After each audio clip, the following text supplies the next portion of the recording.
নমস্কার, দেখছেন বার্তা হরিণঘাটা। আমি গৌর ঘোষ। এই মুহূর্তে পৌঁছে গেছি বিরোহীর অর্থাৎ হরিণঘাটা ব্লকের বিরোহীর গোপাল মন্দির প্রাঙ্গণে। আজ 17 জানুয়ারি, 2রা মাঘ 2024। আর কিছুক্ষণ বাদে অনুষ্ঠিত হবে এই মন্দির প্রাঙ্গণে মদন গোপালের নূতনভাবে প্রাণ প্রতিষ্ঠা। এই মন্দিরে সকাল সকাল আমরা পৌঁছে গেছি। জনমানব শূন্য এলাকা। আসুন, আর কিছুক্ষণ বাদেই আমরা দেখতে পাবো এখানে মানুষের হাজারো মানুষের সমাগম। দেখতে থাকুন বার্তা হরিণঘাটা ক্যামেরার মাধ্যমে। আর কিছুক্ষণ বাদেই এখানে সুন্দর একটা সভার আয়োজন করা হয়েছে।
সবাই না বেরোলে একটা দরজা না একটা তো শুনলে তাও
নমস্কার, আমি গৌর ঘোষ। এই মুহূর্তে বার্তা হরিণঘাটা থেকে বলছি।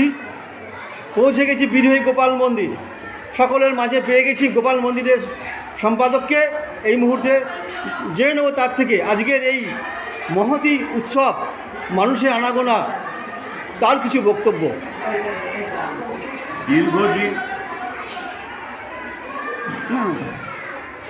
দীর্ঘদিন আমাদের এই কমিটির পরিশ্রমের ফল আজ আমরা ভোগ করছি। সত্যি কথা বলতে কি, এই যে আমাদের সামনে হাজার হাজার লোক বসে এসে প্রসাদ গ্রহণ করছে এবং তাদের অনুকূল্যে আমরা যে আজকে এই মন্দিরটাকে প্রতিষ্ঠা করে নতুন রূপে একটা ব্যবস্থা করতে পেরেছি, এই জন্য প্রথমে আমি আমার যে আশপাশে যেসব জনগণ আছেন তাদেরকে সমর্থন করি যে তারা আগামী দিনেও যেন আমাদের এইভাবে উৎসাহ দিয়ে আরও নতুন নতুন কাজে উৎসাহ দেয়। বিশেষ করে এই জন্যই বলবো, যেহেতু এটা হিন্দু মুসলমান সকলকে নিয়ে এই মন্দির, যে মুসলমানেরাও অনেকে আমাদের আজকে এই প্রসাদ গ্রহণ করেছেন। শুধু তাই নয়, অনেক মুসলমান ভাই আমাদের এই মন্দিরের জন্য তাদের অর্থ দিয়েছেন। সেই জন্য তাদেরকে আমরা সকলের মন্দির কমিটির তরফ থেকে ধন্যবাদ জানাই। আজকে যেই মহতী অনুষ্ঠান আমরা শেষ করতে পেরেছি, এই জন্যে আমরা জনগণের কাছে যদি কোনো ভুল হয়ে থাকে ক্ষমা চেয়ে নিচ্ছি, কারণ আগামী দিনে যেন তারা আমাদের পাশে থাকে, নতুন রূপে আমরা আবার নতুন জিনিস তৈরি করতে পারি।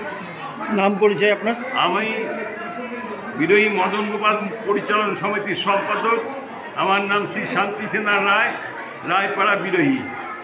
এই যে কমিটি করতে গিয়ে, যে প্রোগ্রাম করতে গিয়ে যাদের আপনি পাশে পেলেন তাদের দু একজনের নাম বলবেন? হ্যাঁ, দিলীপ পাল শিক্ষক, হাই স্কুলের, আরও অতুল রায়, তারপরে দেবকুমার রায়, তারপরে অমর দাস, মানিক রায়, সন্দীপ রায়, আরও অনেকেই আছেন যারা আমাদের সাথে সর্বদা, ধীরেন সাঁতরা, এবং অনেক মুসলিম ভাই আছেন যারা আমাদের সাথে ছিল, হাফিজুল হক, এরকম সবাই গিয়ে আমরা লোকের কাছে গিয়ে তাদের কাছ থেকে টাকা নিয়ে এসে আজকে এই যে আমরা এই মন্দিরের নতুনভাবে প্রতিষ্ঠিত করতে পেরেছি। এইটুকু বলি আমি।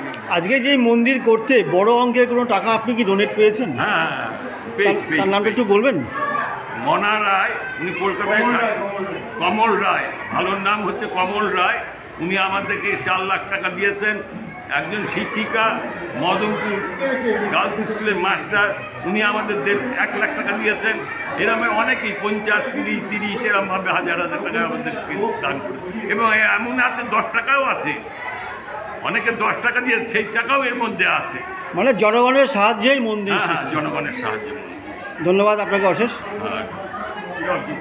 ধন্যবাদ।